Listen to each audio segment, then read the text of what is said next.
बहुत समय पहले की बात है।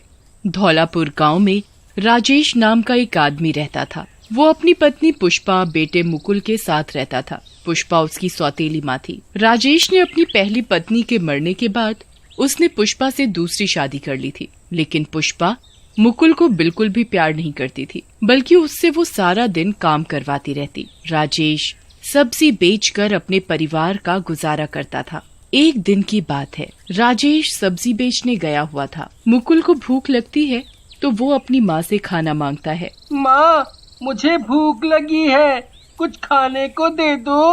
अभी थोड़ी देर पहले ही तो तूने खाना खाया था, फिर इतनी जल्दी तुझे भूख लग गई? इसे तो बस सारा दिन खाना चाहिए, खाने के सिवा इसे तो कुछ दिखाई नहीं देता। जा, पहले जो काम बचा पड़ा है उसे खत्म कर, फिर उसके बाद खाना मिलेगा। मुकुल रोता हुआ वहाँ से चला जाता है और बाकी का बचा काम करने लगता है। जब काम खत्म हो जाता है तब मुकुल सहमा हुआ सा अपनी माँ के पास आता है। माँ, मैंने बाकी का बचा सारा काम कर दिया, अब तो मुझे खाना दे दो। जा, रसोई में रखा होगा खाना, जा खा ले। मुकुल रसोई में जाकर देखता है कि एक कटोरी में थोड़े से चावल रखे हैं। वो उन्हें खाकर सो जाता है। फिर अगली सुबह पुष्पा खुद तो कुछ काम करती नहीं थी, वो सारा काम मुकुल से ही करवाती रहती। मुकुल अपनी माँ को याद कर कर के बहुत रोता था।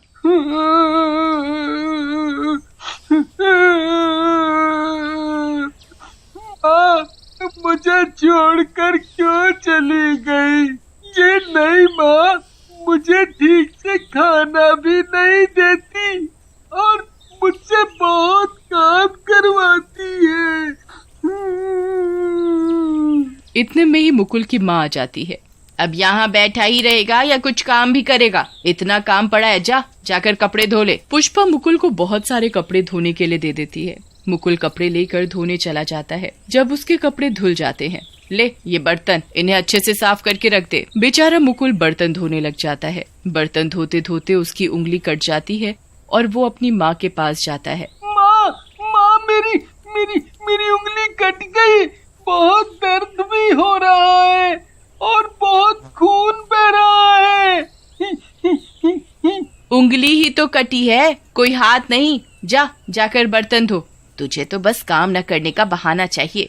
बेचारा मुकुल रोता हुआ बर्तन धोने चला जाता है। उसकी उंगली कट जाने की वजह से बहुत दर्द हो रहा था, पर वो कर भी क्या सकता था। इतने में ही उसके पिताजी सब्जी बेचकर आ जाते हैं और वो मुकुल की उंगली देखकर पुष्पा से कहते हैं, पुष्पा, तुम्हें दिखाई नहीं देता कि उसकी उंगली कितनी कटी हुई है और तुम उससे काम करा रही हो? तुम्हें शर्म नहीं आती ऐसा करते हुए? तुम कैसी माँ हो? मैं इसकी कोई माँ वा नहीं हूँ और इसकी उंगली कट गई तो इसमें मैं क्या करूँ? मैंने इसका कोई ठेका नहीं ले रखा। ये देखकर राजेश बड़ा दुखी रहता था। फिर एक दिन मुकुल की सगी मौसी लता उनके यहाँ रहने आती है। मुकुल अपनी मौसी को देखकर बड़ा खुश होता है और उससे लिपट जाता है और उसकी मौसी भी मुकुल को देखकर बड़ी खुश होती है। मुकुल बेटा, कैसे हो तुम? मौसी, मैं अच्छा हूँ, आप कैसी हो? मैं बढ़िया हूँ। लता उसे खूब प्यार करती है। मुकुल की मौसी प्रेग्नेंट थी। उसके ससुराल वालों ने उसे घर से निकाल दिया था और ऐसी हालत में वो कहाँ जाती। उसे अपनी बहन के घर के सिवा कुछ दिखाई नहीं दे रहा था, इसीलिए वो अपनी बहन के घर रहने आ गई। लेकिन पुष्पा मुकुल की मौसी को देखकर अंदर ही अंदर जल भून रही होती है। ये कम था जो ऊपर से इसकी मौसी यहाँ और रहने आ गई। तभी राजेश मुकुल की मौसी से कहता है, अच्छा किया जो तुम यहाँ आ गई। अब तुम चिंता मत करो, हम तुम्हारी अच्छे से देखभाल करेंगे। हाँ मौसी, आप बिल्कुल भी चिंता मत करो, मैं आपका खूब ध्यान रखूंगा। उन दोनों को इस तरह देख पुष्पा बहुत चिढ़ती है और मुकुल की मौसी से ठीक से बात भी नहीं करती। और अगले दिन लता की ऐसी हालत में भी पुष्पा उससे काम करने के लिए कहती, ओ महारानी, यहाँ मुफ्त की रोटी नहीं है खाने को, उसके लिए कुछ काम भी करना पड़ता है।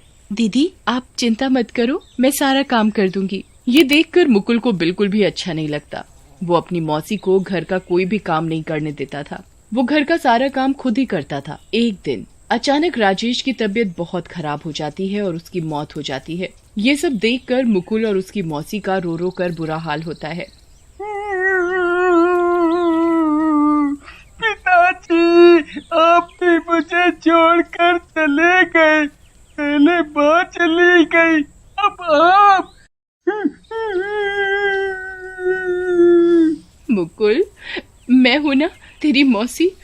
चिंता क्यों करता है। तभी पुष्पा लता को खूब खरी खोटी सुनाती है। आते ही मेरे पति को खा गई मनहूस कहीं की, ना जाने इसका बच्चा जब पैदा होगा वो क्या करेगा। मैं नहीं रहूंगी अब इस घर में। पुष्पा अपना सामान बांधती है और वो घर छोड़कर अपने मायके चली जाती है। मुकुल और उसकी मौसी पुष्पा को रोकने की बहुत कोशिश करते हैं पर वो नहीं रुकती। पुष्पा के जाने के बाद मुकुल और उसकी मौसी बहुत रोते हैं। इस हालत में मैं कहाँ जाऊँ। मौसी, आप बिल्कुल भी चिंता मत करो, मैं आपका अच्छे से ध्यान रखूंगा। मुकुल अपनी मौसी का बहुत ध्यान रखने लगा था। वो उसे किसी भी काम को हाथ नहीं लगाने देता था। वो अपनी मौसी से कहता है, मौसी, आप आराम से यहाँ बैठो, जब भी किसी चीज की जरूरत हो तो मुझे बता देना। मौसी मुकुल को प्यार भरी नजरों से देखती और रोने लगती। कितना प्यारा बच्चा है, कोई माँ कैसे अपने बच्चे से काम करा सकती है। फिर मौसी मुकुल के सिर पर प्यार से हाथ फेरती और उसे खूब प्यार करती, लेकिन बगैर पैसों के ऐसे कब तक चलता। फिर एक दिन मुकुल अपने पिताजी की सब्जी लेकर सब्जी बेचने चला जाता है। जो भी वो पैसे कमा कर लाता उससे वो अपनी मौसी के लिए दवाइयाँ फल लेकर आता। ये देखकर मौसी की आंखों में आंसू आ जाते हैं। बेटा, तू मेरा कितना ध्यान रखता है, मेरे लिए कितनी तकलीफ उठाता है। मौसी, इसमें तकलीफ की क्या बात है, ये तो मेरा फर्ज है। भगवान करे ऐसा बेटा सबको दे। मुकुल रोज सवेरे सब्जियां बेचने जाता और साथ ही अपनी मौसी की सेवा करता। वो अपनी मौसी को बिस्तर से नीचे नहीं उतरने देता था। वो अपनी मौसी को पलंग पर ही सभी चीजें ला कर देता, खाना भी वहीं खिलाता। फिर एक दिन मुकुल हमेशा की तरह सब्जियां बेचने गया हुआ था। शाम को जब उसकी सारी सब्जियां बिक जाती हैं तो फिर वो अपने घर की ओर चल देता है। तभी अचानक से मौसम खराब हो जाता है।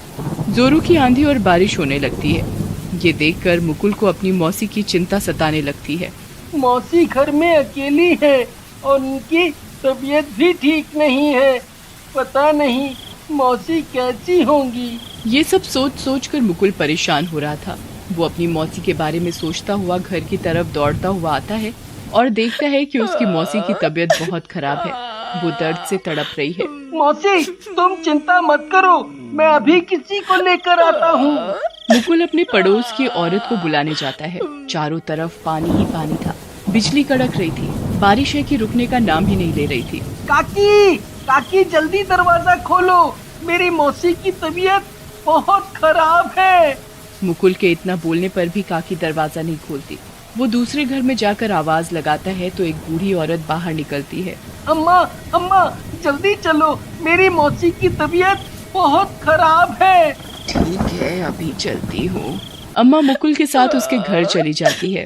वो उसकी मौसी को देखकर मुकुल से कहती है, इसकी तो तबीयत बहुत खराब है, इसे तुरंत अस्पताल ले जाना पड़ेगा, नहीं तो जच्चा और बच्चा दोनों की जान को खतरा हो सकता है। मुकुल को कुछ समझ नहीं आ रहा था। इतनी बारिश में उसे कोई भी ऐसा आदमी नहीं मिल रहा था जो उसकी मौसी को अस्पताल पहुंचा सके। तभी उसे पास ही में एक रेहड़ी दिखाई देती है।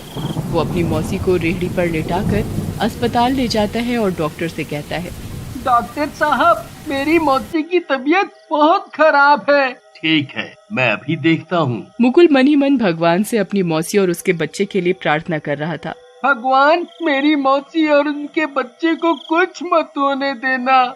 इतने में डॉक्टर बाहर निकल कर आता है। तुम्हारी मौसी और बच्चा दोनों ठीक हैं, बेटी हुई है। और कौन है तुम्हारे साथ? जी, मैं अकेला हूँ। फिर मुकुल डॉक्टर को सब बताता है। तुम ऐसी हालत में अकेले अपनी मौसी को लेकर आए, तुम तो बड़े बहादुर बच्चे हो। डॉक्टर साहब, मेरे पास आपको देने के लिए पैसे नहीं है, पर मैं आपको सब्जियां बेचकर पैसे दे दूंगा। उसकी कोई जरूरत नहीं है, अब तुम अपनी मौसी और बच्ची से मिल सकते हो। मुकुल अपनी मौसी और बच्चे से मिलकर बड़ा खुश होता है। मौसी भी मुकुल से मिलकर बहुत खुश होती है और रोने लगती है। तू तो बड़ा समझदार है, अब से तू मेरी बहन का बेटा नहीं, मेरा बेटा है। अब से तू मुझे मौसी नहीं, माँ कहकर बुलाएगा। माँ, माँ, माँ, माँ। मुकुल और उसकी मौसी की अस्पताल से छुट्टी हो जाती है तो वो सभी घर चले जाते हैं।